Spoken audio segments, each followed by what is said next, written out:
Bonjour. Au début de cette très belle journée ensoleillée, j'avais envie de commencer à partager avec vous quelques réflexions sur mais qu'est-ce que je veux en fait. Ça fait maintenant donc 1 mois et demi et même dans la totalité plus que je suis itinérant et que je passe de foyer en foyer, que j'accompagne hommes, femmes, familles, couples. Et ces derniers temps est venu beaucoup dans l'accompagnement, la notion de mais qu'est-ce que tu veux? Mais qu'est-ce que tu veux vraiment? Je me suis entendu dire ça aux gens. Mais qu'est-ce que tu veux?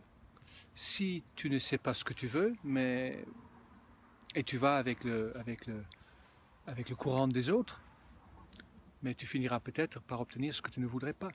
Et tu seras peut-être pas content. Et puis tu seras peut-être en colère. Qu'est-ce que moi je veux donc en fait? Parce que tout n'est que projection. Donc les autres, c'est moi. Et même si j'aime ce que je fais, parce que je me considère vraiment accompagnant, et j'aime apporter, partager du bon, aider, faire avancer le schmilblick, mais c'est mon schmilblick que j'avance. Et je vois très bien que d'une certaine manière, je pourrais considérer que voilà, je passe d'un point à un autre, à un autre, à un autre, à un autre, mais pour aller où? Il me semblait bien qu'il y a une forme de préparation qui se fait, comme pour ouvrir davantage mon cœur en accueillant toutes ces personnes différentes, avec des problématiques différentes, avec des corps différents, avec des comportements, de personnalités différentes.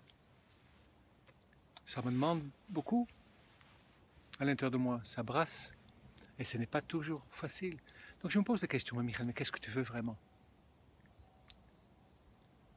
Je reviens dessus peut-être à la fin de ce petit vidéo, parce que dans mes compréhensions, depuis pas mal de temps, bien évidemment, depuis que je cherche, il semblerait bien que notre personne, notre ego, notre glaçon, notre être physique ne sera jamais en paix tant qu'il n'a pas retrouvé la connexion avec le soi, avec l'unité, avec Dieu, avec l'amour, avec sa conscience. Tant qu'il n'a pas fait la reconnexion, il ne sera pas en paix. Et, et je pense que la plupart d'entre nous ne se rendent pas nécessairement compte que notre être temporaire n'est pas en paix. La plupart d'entre nous ont, dans notre société, appris à ne pas faire trop attention à ce qu'ils sentent. Il s'agit plutôt de produire, d'être fort, d'être bon à l'école, ouais, et de mettre en fait les sensations de côté. Donc, donc la plupart d'entre nous, je pense, passent de, comment on peut dire ça, de obligation routinière à obligation routinière. D'un rendez-vous à un coup de fil, à faire des courses, à manger le repas. Pas nécessairement désagréable, mais il y a quelque chose qui manquerait là-dedans. Et la personne qui est dans cette phase-là ne se rend pas nécessairement compte, parce qu'il n'a pas appris à observer ce qu'il sent, nécessairement. Et tant que tout se passe bien, mais je pense que chacun d'entre nous continuera comme ça. Et ça se présente souvent sous forme de maladie, de malaise, de perte d'un partenaire ou de perte d'un parent. Il faut souvent quelque chose comme ça pour aider la personne à se rendre compte que quelque chose ne va pas. Je dirais que ça, c'est la première étape. Et une fois que la personne se rend compte, en fait, qu'il y a quelque chose qui ne va pas, je pense qu'il doit apprendre à sentir ce dont il a envie ou besoin. Et je pense qu'au départ, ça n'a pas d'importance si son envie ou besoin viennent de sa partie divine ou de sa partie égotique. Je pense simplement qu'il doit apprendre à l'entendre et de oser le manifester, manifester son envie, et ensuite le mettre en place, peu importe dans quel sens ça va. Parce qu'il semblerait qu'ensuite il y a un sens. Et ça je dirais, c'est la troisième étape. La troisième étape, c'est de comprendre qu'en fait, la vie semble nous amener justement vers quelque part. Il semblerait que cette reconnexion soit le but lui-même. La reconnexion, c'est le but de la vie elle-même. Voilà. Il semblerait qu'on soit venu pour ça, pour aller se reconnecter, retourner vers Dieu, retrouver l'unité, vivre l'amour avec un grand A, l'agapé. Il semblerait que nous sommes venus pour ça. Et que la vie, en fait, ne fait rien d'autre que nous inviter à ça, à travers de tout ce que nous créons, puisque nous sommes donc créateurs de notre vie, dans le sens de l'unité. Et tout ce que nous avons devant nous, ce sont des choix. Au début, on ne le sait donc pas. Ça sera le choix de l'ego, une forme de non-choix en suivant notre conditionnement, notre domestication. À partir du moment que nous avons un choix, ça sera peut-être le choix de l'ego tout simplement, mais qu'est-ce que je préfère, qu'est-ce que j'ai envie. Et un peu plus loin, donc la troisième phase, la troisième étape, je dirais, ça sera prendre conscience que la vie nous amène à un endroit bien particulier. Et cet endroit, c'est l'endroit de, je dirais, de bonheur, d'amour, d'unité, si nous faisons le choix qui va dans ce sens-là. Et si je réfléchis bien, si on regarde bien, ce que la vie veut de nous, au fond, c'est ce que je veux pour moi. Tant que je n'ai pas trouvé cette reconnexion, tout est compensation. Que ce soit une femme, le sexe, les voyages, l'argent, le pouvoir, une promenade, un bon repas, tout n'est que compensation qui tente en vain de combler un manque de plus en plus criant, je dirais. Donc, j'ai fini il y a longtemps à vouloir ce que la vie veut de moi. Si je veux ce que la vie veut de moi, automatiquement, j'arriverai vers cet endroit.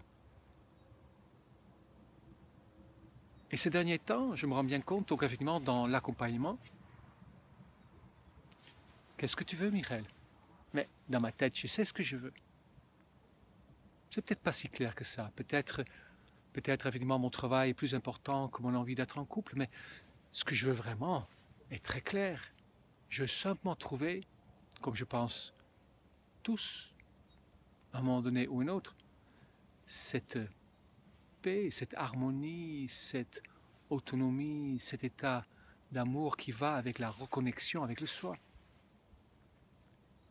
Mais pour aller vers là, c'est un chemin que nous sommes censés apprendre à aimer, même si il n'est pas toujours facile.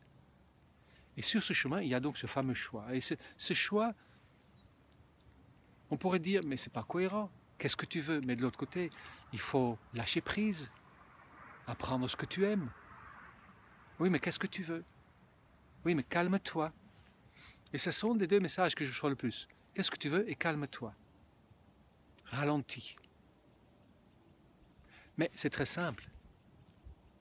Ce que je veux, c'est le retrouvail avec le un. Ça, c'est notre mission à nous tous.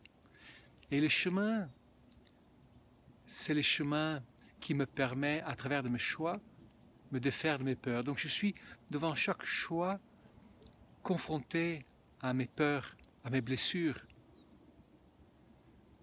Et donc, sur le chemin, quand il y a un choix, il se pourrait très bien qu'à un moment donné, je suis dans une blessure qui fait que je suis trop mou, et qu'après, je passe dans une blessure qui fait que je sois trop dur, trop décisif, et que c'est comme si la vie dit un peu par là maintenant, un peu par là, et qui fait qu'un coup, j'entends le message, mais qu'est-ce que tu veux? Et d'autre coup, j'entends le message, mais doucement. Pour apprendre, je dirais, à suivre mon chemin de cantilène, ce chemin que suivent les aborigènes, ce chemin qui amène vers le rocher rouge aussi, ce chemin qui m'amène vers ma divinité intérieure. Alors, je me sens de plus en plus en paix. Et aujourd'hui, ce qui est effectivement le défi chez moi, c'est qu'en étant avec d'autres personnes tout le temps, que je ralentisse et que je ralentisse et que je prends le temps et que je vis ma vie avec ces personnes. Je ne suis pas là pour ces personnes, mais bien sûr, c'est marqué sur mon site, mais dans la réalité, je suis là pour, à travers de ces personnes, de m'accompagner. Donc je m'accompagne dans le fait de faire les choix qui m'amènent vers le 1. Et aujourd'hui, ça serait de me calmer et de bien savoir ce que je veux. Alors je le pose devant vous. Alors qu'est-ce que je veux? Mais bien sûr, je veux vers le 1. Ça c'est presque banal. Je veux l'amour avec un grand A. Mais aujourd'hui, si je regarde ma priorité d'homme, oui, mon accompagnement est très, très, très, très important. Mais si je regarde qu'est-ce que j'aimerais, alors ça sera effectivement de rencontrer cette personne avec qui je chemine ensemble, de vivre dans ce lieu au bord du Pacifique, au bord de l'océan, dans lequel j'accueille toutes ces personnes qui ont envie de devenir aussi libres. Oui, compensation. On passe peut-être de compensation en compensation pour finir par peut-être la compensation la plus belle, qui est le couple, auquel j'aspire bien évidemment à nouveau, qui permet, de mon point de vue, de tisser la relation et de tisser l'amour. L'autre, de mon point de vue, me permet de me reconnecter plus facilement, permet de faire, à partir de deux, faire un de manière physique. Donc effectivement, si je devrais dire ce que j'aimerais aujourd'hui, mais c'est ça ma priorité. Accompagner, oui, mais avant tout, vivre cette expérience à nouveau de tisser la relation et tisser l'amour avec un partenaire et de me calmer, de ne plus me mettre de la pression et de rentrer tout doucement dans cette lenteur, cette paisibilité, si on peut dire ça comme ça, de l'état de l'un. Voilà, c'est ce que je voulais partager avec vous ce matin. Je vous souhaite une très très belle journée, c'est bien parti et à très bientôt. Au revoir.